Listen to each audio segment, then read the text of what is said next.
أعوذ بالله من الشيطان الرجيم. بسم الله الرحمن الرحيم. تلك الرسل فضلنا بعضهم على بعض، منهم من كلم الله ورفع بعضهم درجات، وآتينا عيسى ابن مريم البينات وأيدناه بروح القدس. ولو شاء الله ما اقتتل الذين من بعد ما جاءتهم البينات ولكن اختلفوا فمنهم من آمن ومنهم من كفر. ولو شاء الله ما اقتتلوا ولكن الله يفعل ما يريد. يا أيها الذين آمنوا أنفقوا مما رزقناكم من قبل أن يأتي يوم لا بيع فيه ولا خلة ولا شفاعة والكافرون هم الظالمون. الله لا إله إلا هو الحي القيوم لا تأخذه سنة ولا نوم له ما في السماوات وما في الأرض. من ذا الذي يشفع عنده إلا بإذنه يعلم ما بين أيديهم وما خلفهم ولا يحيطون بشيء من علمه إلا بما شاء. وسع كرسيه السماوات والأرض ولا يؤوده حفظهما وهو العلي العظيم.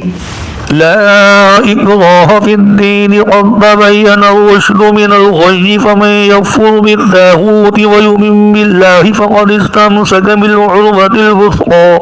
لا انفصام لها والله سميع عليم. الله ولي الذين آمنوا يخرجهم من الظلمات إلى النور والذين كفروا أولياؤهم الطاغوت يخرجونهم من النور إلى الظلمات أولئك أصحاب النار هم فيها خالدون. ألم تر إلى الذي حاج إبراهيم في ربه أن آتاه الله الملك إذ قال إبراهيم ربي الذي يحيي ويميت قال أنا أحيي وأميت قال إبراهيم فإن الله يأتي بالشمس من المشرق فأت بها من المغرب فبهت الذي كفر والله لا يهدي القوم الظالمين. أو كالذي مر على قرية وهي خاوية على عروشها قال أن لا يحيي هذه الله بعد موتها فأماته الله 100 عام ثم بعثه قال كم لبثت قال لبثت يوما أو بعض يوم قال بل لبثت 100 عام فانظر إلى طعامك وشرابك لم يتسنه وانظر إلى حمارك ولنجعلك آية للناس وانظر إلى العظام كيف ننشزها ثم نكسوها لحما فلما تبين له قال أعلم أن الله على كل شيء قدير. وإذ قال إبراهيم رب أرني كيف تحيي الموتى قال أفلم تؤمن قال بلى ولكن ليطمئن قلبي قال فخذ 4 من الطير فصرهن إليك ثم اجعل على كل جبل منهن جزءا ثم ادعهن يأتينك سعيا واعلم أن الله عزيز حكيم. مثل الذين ينفقون أموالهم في سبيل الله كمثل حبة أنبتت 7 سنابل في كل سنبلة 100 حبة والله يضاعف لمن يشاء والله واسع عليم. الذين ينفقون أموالهم في سبيل الله ثم لا يتبعون ما أنفقوا منا ولا أذى لهم أجرهم عند ربهم ولا خوف عليهم ولا هم يحزنون. قول معروف ومغفرة خير من صدقة يتبعها أذى والله غني حليم. يا أيها الذين آمنوا لا تبطلوا صدقاتكم بالمن والأذى كالذي ينفق ماله رئاء الناس ولا يؤمن بالله واليوم الآخر فمثله كمثل صفوان عليه تراب فأصابه وابل فتركه صلدا لا يقدرون على شيء مما كسبوا والله لا يهدي القوم الكافرين. ومثل الذين ينفقون أموالهم ابتغاء مرضات الله وتثبيتا من أنفسهم كمثل جنة بربوة أصابها وابل فآتت أكلها ضعفين فإن لم يصبها وابل فطلوا والله بما تعملون بصير. أيود أحدكم أن تكون له جنة من نخيل وأعناب تجري من تحتها الأنهار له فيها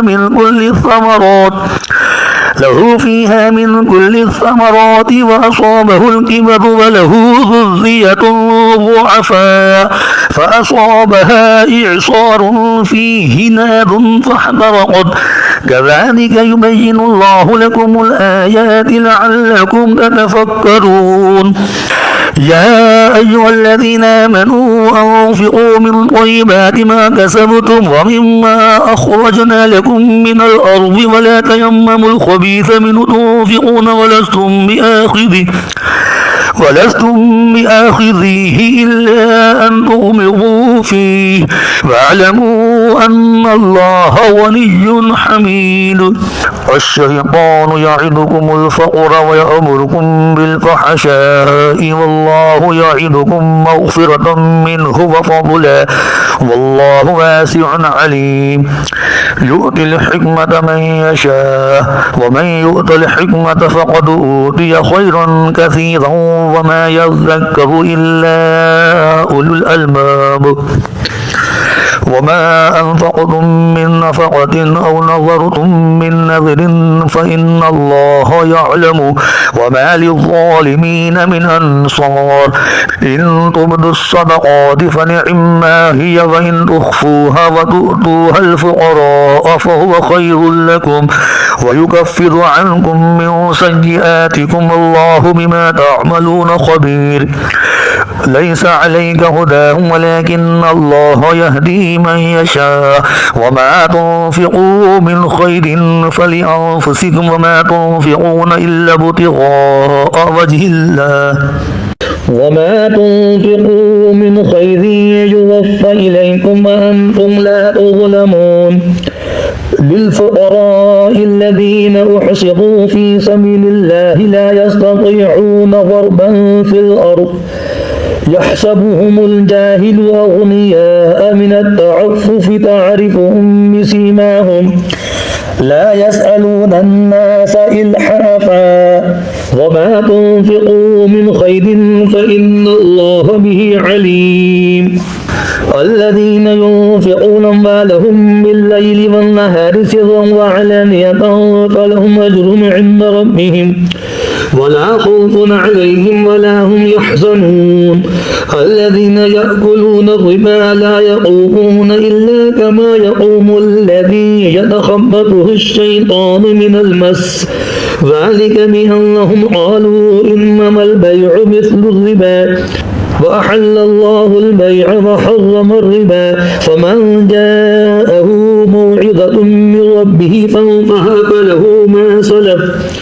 وأمره إلى الله ومن عاد فأولئك أصحاب النار هم فيها خالدون. يمحق الله الربا ويربي الصدقات والله لا يحب كل كفار أثيم. إن الذين آمنوا وعملوا الصالحات وقاموا الصلاة وآتوا الزكاة لهم أجرهم عند ربهم ولا خوف عليهم ولا هم يحزنون. يا أيها الذين آمنوا اتقوا الله وذروا ما بقي من الربا إن كنتم مؤمنين فإن لم تفعلوا فأذنوا بحرب من الله ورسوله وإن تبتم فلكم رؤوس أموالكم لا تظلمون ولا تظلمون. وإن كان ذو عسرة فنظرة إلى ميسرة وأن تصدقوا خير لكم إن كنتم تعلمون واتقوا يوما ترجعون فيه إلى الله ثم توفى كل نفس ما كسبت وهم لا يظلمون يا أيها الذين آمنوا إذا تداينتم بدين إلى أجل مسمى فاكتبوه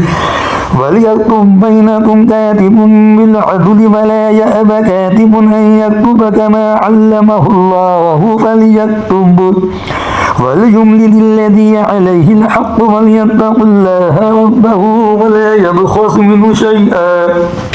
فإن كان الذي عليه الحق سفيها أو ضعيفا أو لا يستطيع أن يمل هو فليملل وليه بالعدل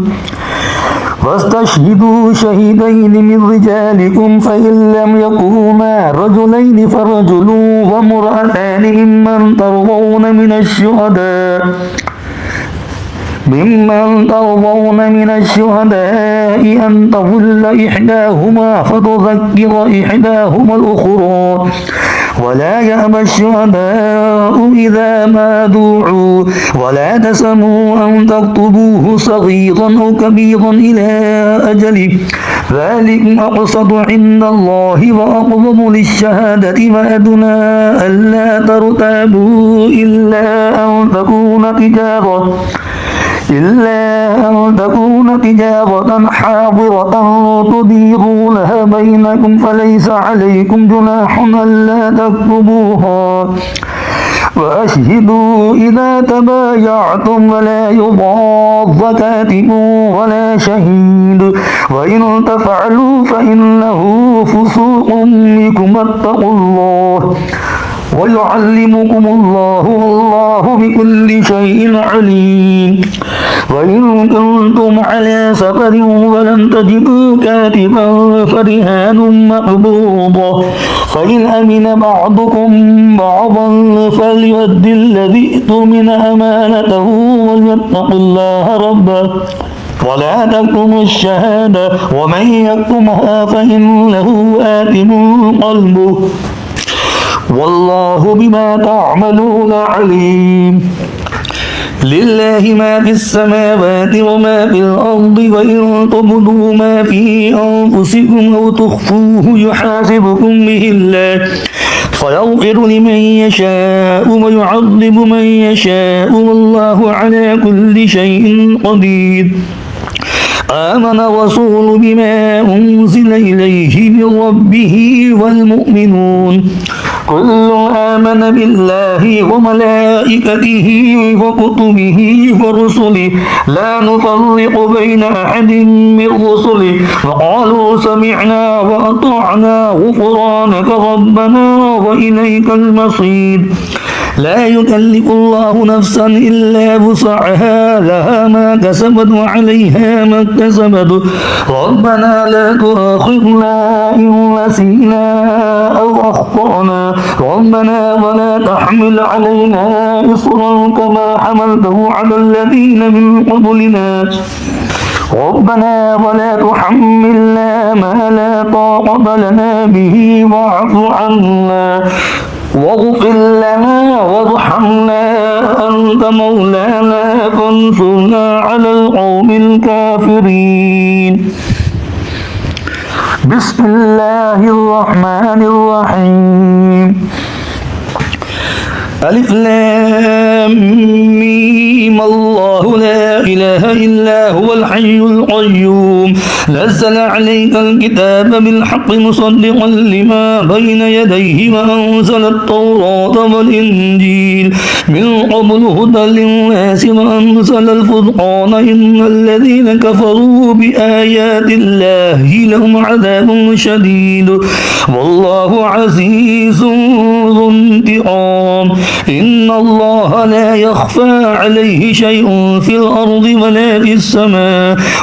هو الذي يصوركم في الأرحام كيف يشاء لا إله إلا هو العزيز الحكيم هو الذي أنزل عليك الكتاب منه آيات محكمات هن أم الكتاب وأخر متشابهات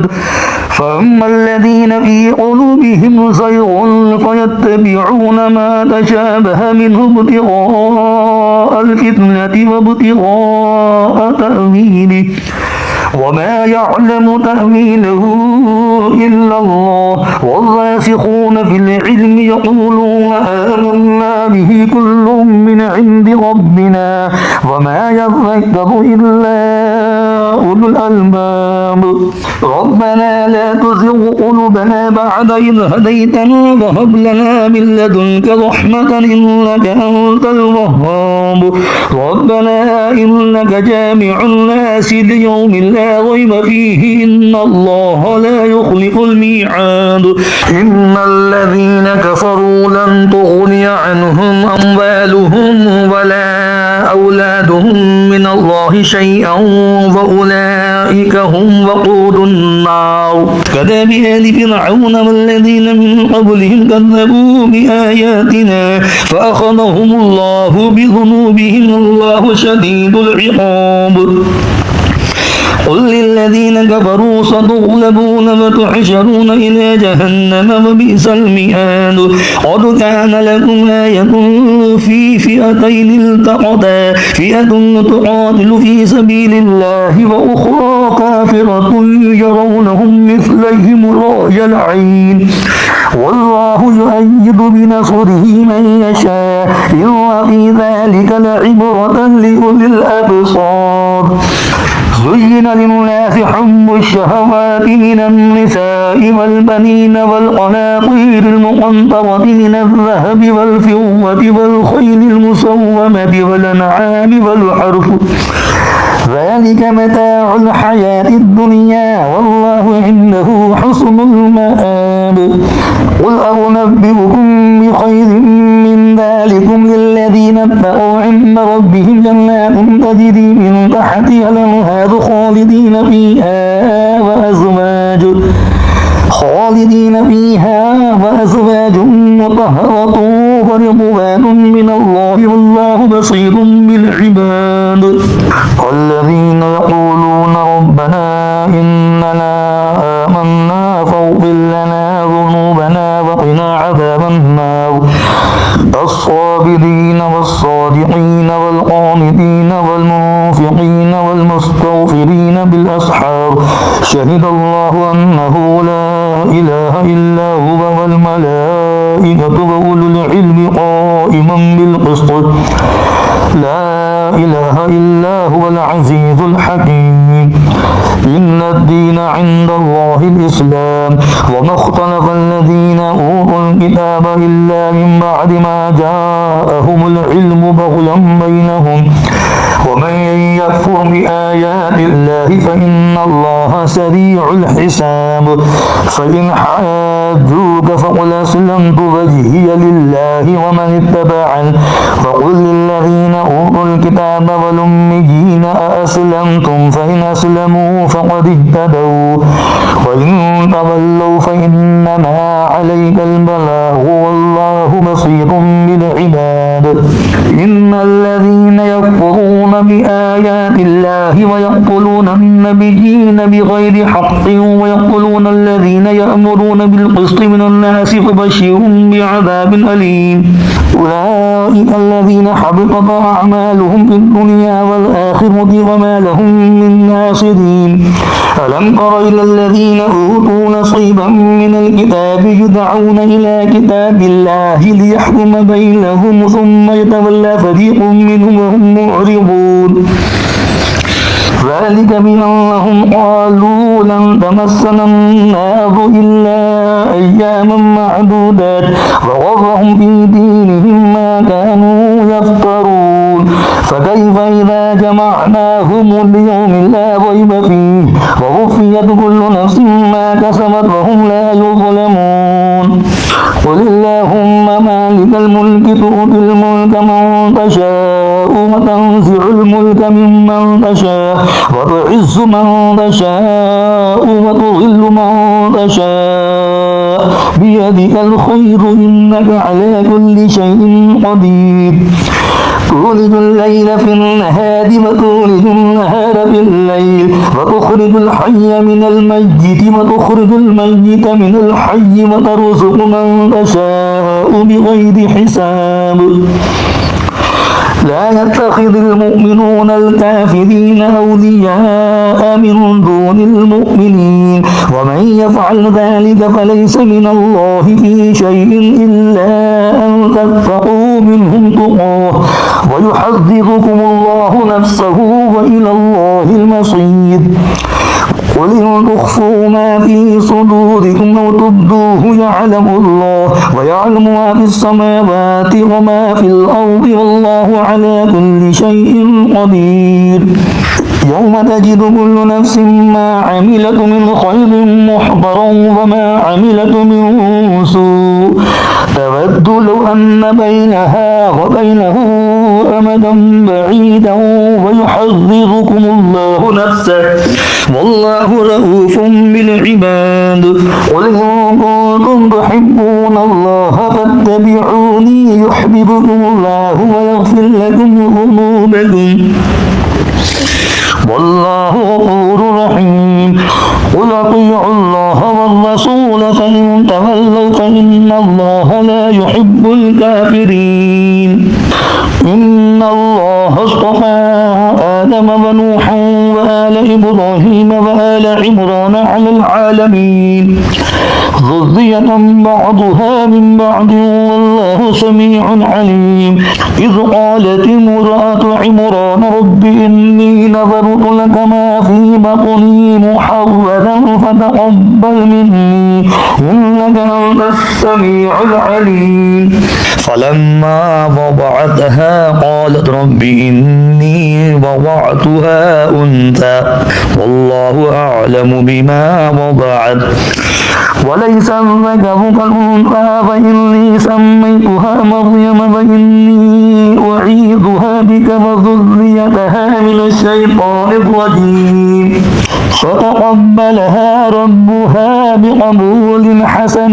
وأنبتها نباتا حسنا وكفلها زكريا كلما دخل عليها زكريا المحراب وجد عندها رزقا قال يا مريم أنى لك هذا قالت هو من عند الله إن الله يرزق من يشاء بغير حساب هنالك دعا زكريا ربه قال رب هب لي من لدنك ذرية طيبة إنك سميع الدعاء فنادته الملائكة وهو قائم يصلي في المحراب أن الله يبشرك بيحيى مصدقا بكلمة من الله وسيدا وحصورا ونبيا من الصالحين قال رب أنى يكون لي غلام وقد بلغني الكبر وامرأتي عاقر قال كذلك الله يفعل ما يشاء قال رب اجعل لي آية قال آيتك ألا تكلم الناس 3 أيام إلا رمزا واذكر ربك كثيرا وسبح بالعشي والإبكار وإذ قالت الملائكة يا مريم إن الله اصطفاك وطهرك واصطفاك على نساء العالمين يا مريم اقنتي لربك واسجدي واركعي مع الراكعين ذلك من أنباء الغيب نوحيه إليك وما كنت لديهم إذ يلقون أقلامهم أيهم يكفل مريم وما كنت لديهم إذ يختصمون إذ قالت الملائكة يا مريم إن الله يبشرك بكلمة منه اسمه المسيح عيسى بن مريم وجيها في الدنيا والآخرة ومن المقربين ويكلم الناس في المهد وكهلا ومن الصالحين. قالت رب أنى يكون لي ولد ولم يمسسني بشر قال كذلك الله يخلق ما يشاء إذا قضى أمرا فإنما يقول له كن فيكون. ويعلمه الكتاب والحكمة والتوراة والإنجيل ورسولا إلى بني إسرائيل أني قد جئتكم بآية من ربكم أني أخلق لكم من الطين كهيئة الطير فأنفخ فيه فيكون طيرا بإذن الله وأبرئ لكم هوى الأبرص وأحيي الموتى بإذن الله وأنبئكم بما تأكلون وما تدخرون في بيوتكم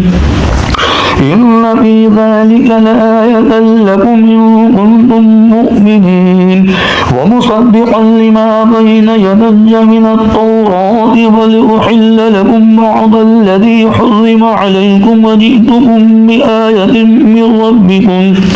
فاتقوا الله وأطيعون إن الله ربي وربكم فاعبدوه هذا صراط مستقيم.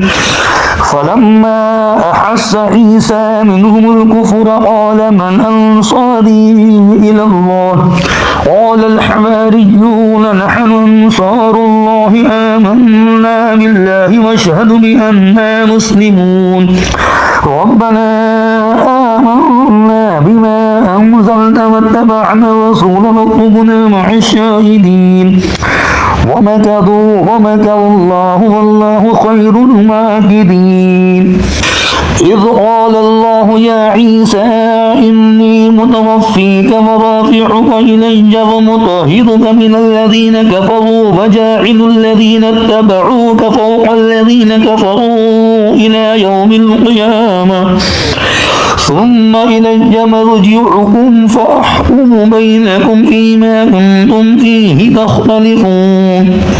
فأما الذين كفروا فأعذبهم عذابا شديدا في الدنيا والآخرة وما لهم من ناصرين. وأما الذين آمنوا وعملوا الصالحات فيوفيهم أجورهم والله لا يحب الظالمين.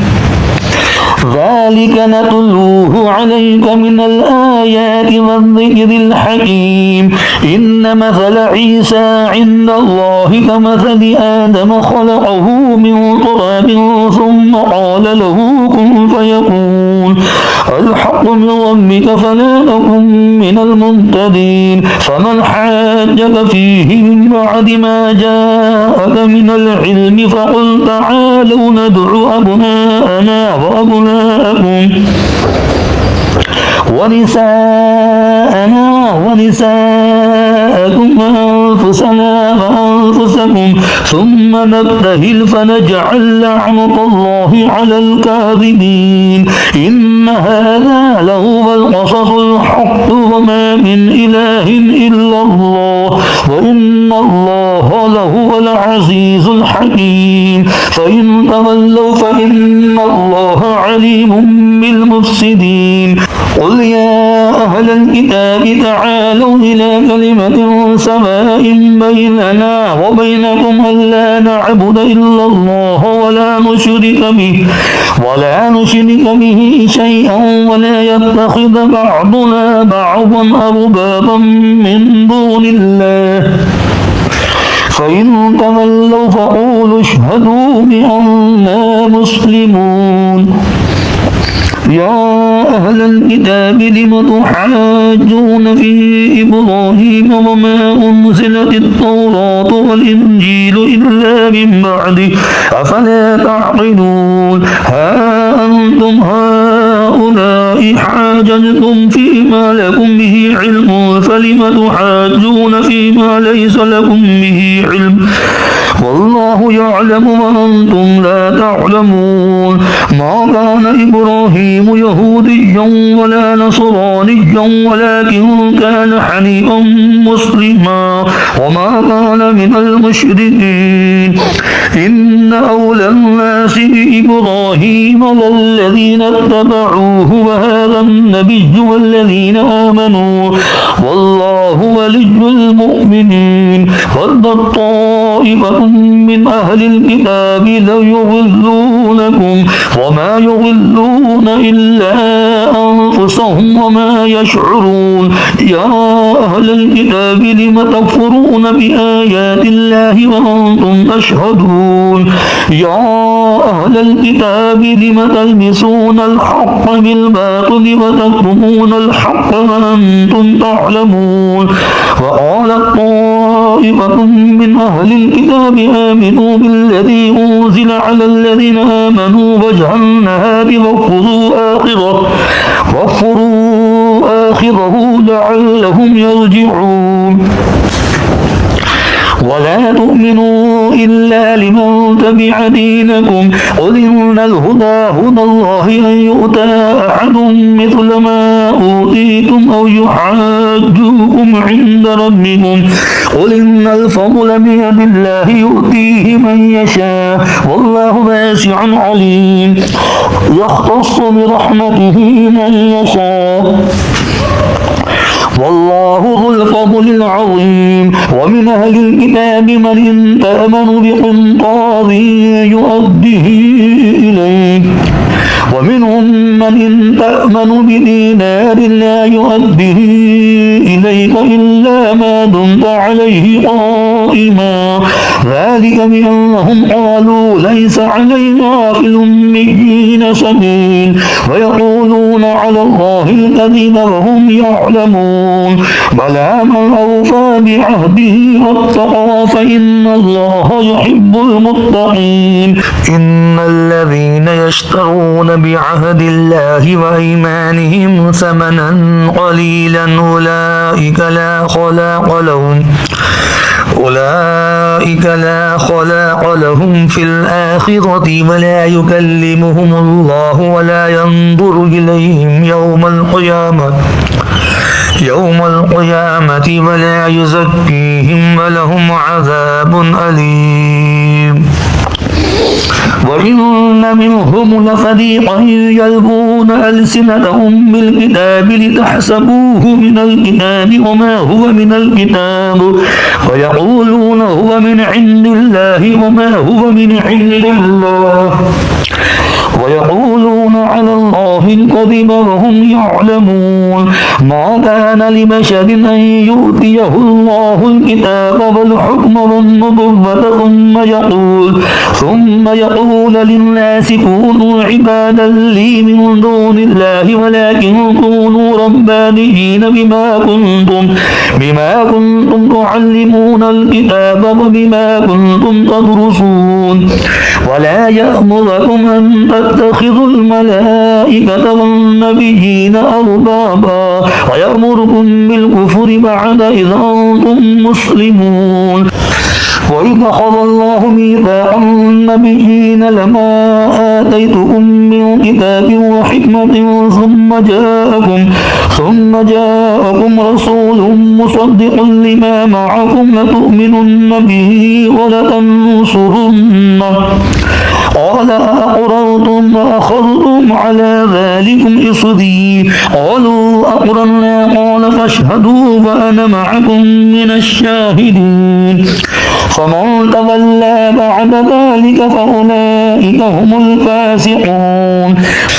أفغير دين الله يبغون وله أسلم من في السماوات والأرض طوعا وكرها وإليه يرجعون قل آمنا بالله وما أنزل علينا وما أنزل على إبراهيم وإسماعيل وإسحاق وإسحاق ويعقوب والأسباط وما أوتي موسى وعيسى والنبيون من ربهم لا نفرق بين أحد منهم ونحن له مسلمون ومن يبتغ غير الإسلام دينا فلن يقبل منه وهو في الآخرة من الخاسرين كيف يهدي الله قوما كفروا بعد إيمانهم وشهدوا أن الرسول حق وجاءهم البينات والله لا يهدي القوم الظالمين أولئك جزاؤهم أن عليهم لعنة الله والملائكة والناس أجمعين خالدين فيها لا يخفف عنهم العذاب ولا هم ينظرون إلا الذين تابوا من بعد ذلك وأصلحوا فإن الله غفور رحيم إن الذين كفروا بعد إيمانهم ثم ازدادوا كفرا لم تقبل توبتهم وأولئك هم الضالون إن الذين كفروا وماتوا وهم كفار فلن يقبل من أحدهم ملء الأرض ذهبا ولو افتدى به أولئك لهم عذاب أليم وما لهم من ناصرين